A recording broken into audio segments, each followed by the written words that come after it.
नमस्कार. महाराष्ट्रातील तमाम बंधू भगिनींनो, मी रामदास गुगे, लोकचिंतन चॅनल. आज आपणासमोर सध्या महाराष्ट्रात प्रचंड गाजत असलेला आणि घबराट पसरणारा विषय मांडतोय. वाघांचा भयानक असा वाढत चाललेला उपद्रव आणि त्याचा निपटारा कसा करता येईल.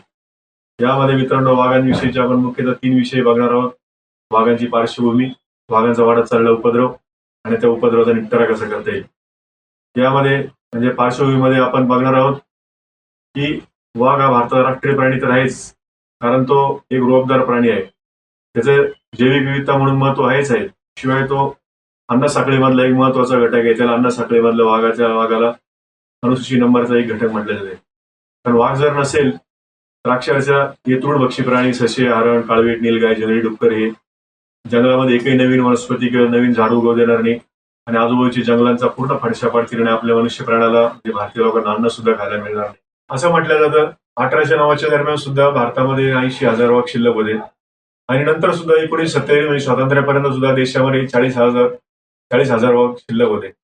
पण दुर्दैवाने बंदुकाचे परवाने खूप वारेमाप वाटले गेले आणि नंतर धातूच्या पिंजऱ्यांचा पण शोध लागला. त्यामुळे वाघांची संख्या झपाट्याने कमी व्हायला लागली. त्यातील त्यात राजाराजवाडे आणि इंग्रजांना शिकारीचा प्रचंड असा शौक होता. कारण या इंग्रज लोकांना आणि राजाराजवाडे लोकांना वाघ मारणे हे पराक्रम आणि शौर्याचं लक्षण वाटायचं त्यावेळेला. त्याचा परिणाम असा झाला की वाघांची संख्या कमीच होत गेली. 1970 दरम्यान जागतिक पर्यावरण संस्था IUCN हे असं लक्षात आलं की भारतामध्ये चित्ता नावाचा प्राणी अक्षरशः नामशेष झाला आहे आणि संपूर्ण भारतामध्ये फक्त शेवटचे 1700 वाघ शिल्लक राहिलेले आहेत. त्यावेळेला पंतप्रधान इंदिरा गांधी होत्या. इंदिरा गांधीच्या असं लक्षात आलं की लक्षात आलं म्हटल्यापेक्षा इंदिरा गांधींना पर्यावरणाच्या दृष्टिकोनातून वाघांची संख्या घटणं म्हणजे खूप धोक्याची घंटा वाटली आणि अक्षरशः त्यांनी त्यावेळेला संसदेमध्ये विधेयक पास करून घेतलं आणि देशामध्ये त्यांनी 9 एप्रिल 1973ला 9 व्याघ्र प्रकल्प सुरुवात केले. त्याला आपण प्रोजेक्ट टायगर म्हणतो. आणि त्या प्रोजेक्ट टायगरचा एवढा चांगला परिणाम झाला की अक्षरशः 1990ला जी व्याघ्रगणना झाली तेव्हा संपूर्ण भारतामध्ये अक्षरशः 3,000 वाघ आढळून आले. नंतर पुन्हा एकदा मनमोहन सिंग पंतप्रधान असताना एक व्याघ्रगणना झाली 2006 मध्ये. त्यावेळेला असं लक्षात आलं की पुन्हा वाघांची संख्या देशामध्ये खूप घटलेली आहे आणि संपूर्ण देशामध्ये फक्त शेवटचे 1500 वाघ शिल्लक राहिलेले आहेत. राजस्थानामधल्या एका अभयारण्यामध्ये फक्त फक्त म्हटल्यापेक्षा एकही वाघ आढळून आला नाही, म्हणजे 0 वाघ आढळून आले. नंतर मनमोहन सिंग पुन्हा खडबडून जागे झाले आणि त्यांनी पुन्हा प्रोजेक्ट टायगरची पुनर्बांधणी केली आणि नवीन 54 टोटल भारतामधले सगळे प्रोजेक्ट टायगर सुरुवात झाले आणि त्याच्यानंतर चांगला सकारात्मक परिणाम पाहायला मिळाला आणि वाघांची संख्या नंतर सातत्याने वाढतच गेली. नुकतीच अलीकडे 2023ला व्याघ्रगणना झाली. त्यात चक्क भारतामध्ये चक्क 3,500 वाघ आढळून आले. मोदी सरकारला या गोष्टीचा फारच आनंद वाटला आणि मोदी सरकारने 9 एप्रिल 2023ला प्रोजेक्ट टायगरला पण 50 वर्ष पूर्ण झाल्या कारणाने पण कर्नाटक राज्यामध्ये म्हैसूर येथे सुवर्ण महोत्सव साजरा करायचं ठरवलं आणि त्यांनी महोत्सव साजरा केल्यानंतर माननीय पंतप्रधान नरेंद्र मोदींनी याचं श्रेय जनतेला आणि कर्मचाऱ्यांना दिलं आणि त्याचा म्हणजे वाघांची संख्या देशामध्ये वाढल्या कारणाने भारतामध्ये 3,500 वाघ आणि एकट्या MP मध्ये 700 पेक्षा जास्त वाघ आढळून आले. कर्नाटकमध्ये 600 पेक्षा जास्त वाघ आहेत. महाराष्ट्रामध्ये 400 वाघ, उत्तराखंडमध्ये पण 500 वाघ आढळून आले. त्यामुळे सध्या वाघांची संख्या जरी जास्त आढळून आली आहे तरी परंतु वाघ वाढलेल्या संख्येमुळे महाराष्ट्रामध्ये खूपच समस्या निर्माण झालेल्या आहेत. विदर्भामध्ये 11 जिल्ह्यामध्ये, त्याच्यात 5-6 जिल्ह्यामध्ये चंद्रपूर, भंडारा, गोंदिया, नागपूर, यवतमाळ या जिल्ह्यामध्ये अक्षरशः वाघांनी फायदोस घातलेला आहे. अक्षरशः गेल्या 10-15 वर्षामध्ये असा एकही आठवडा गेला नाही की ज्या आठवड्यामध्ये माणूस मारला गेला नसेल. म्हणजे प्रत्येक आठवड्यामध्ये किमान एक माणूस मारला जातो, कधी 2-3 माणसं पण मारल्या जातात. इतका पट्टेदार वाघांनी विदर्भात धुमाकूळ घातलेला आहे.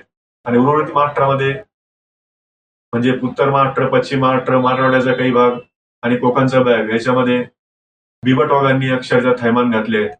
कारण या भागामध्ये उत्तर महाराष्ट्र, पश्चिम महाराष्ट्र, कोकणचा काही भाग आणि मराठवाड्याचा काही भाग यामध्ये ऊसाचं प्रमाण जास्त आहे. म्हणजे साखरपट्टा जास्त कारण साखरेचा फार झाला साखरपट्टा म्हणतो आपण. त्याच्यामध्ये ऊसामध्ये लपण असल्या कारणाने बरेच वाघांना लपण असते तिथे आणि वाघ प्रचंड तिथे वाघांचं प्रजनन होत असतं किंवा वाघांना लपण असतं आणि वाघांची संख्या अशी प्रचंड सध्या वाढलेली आहे.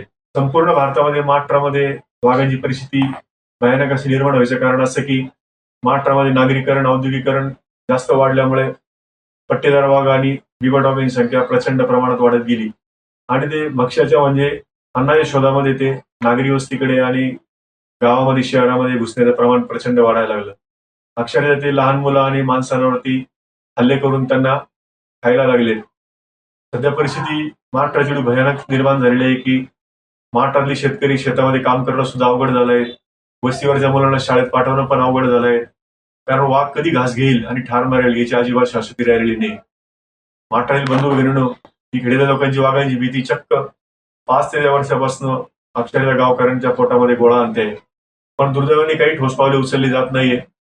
फक्त पिंजरे लावा, इकडले वाघ पकडायचे तिकडे सोडायचे, तिकडले वाघ पकडायचे आणि कुठे इतर ठिकाणी सोडायचे, एवढाच कार्यक्रम चालू आहे. त्याच्या पलीकडे काही ठोस निर्णय होत नाही आणि कोणी बुद्धिमान लोक याच्यावर संपूर्ण म्हणजे बुद्धीला ताण देऊन विचार करायला तयार नाही. याच्यावर किती ठोस निर्णय झाला पाहिजे. बंधू भगिनींनो, गेल्या 5-10 वर्षापासून वाघांची एवढी गोष्ट गंभीर निर्माण झाली आहे की अनेक वर्षापासून चंद्रपूर, भंडारा, गडचिरोली, यवतमाळ असे अतिशय जीवितहानीचं प्रमाण अतिशय वाढलेलं आहे आणि लोक अक्षरशः त्रस्त झालेले आहेत.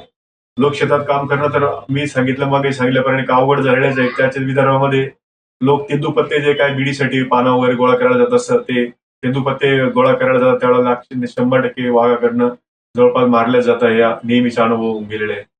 मला चांगलं आठवतं 2015ची गोष्ट आहे, जेव्हा माननीय मुख्यमंत्री देवेंद्रजी फडणवीस यांची पहिली टर्म होती मुख्यमंत्री पदाची, तेव्हा चंद्रपूरच्या जंगलामध्ये एका अवनी नावाच्या वाघिणीने चक्क 15 माणसांना ठार केलं होतं.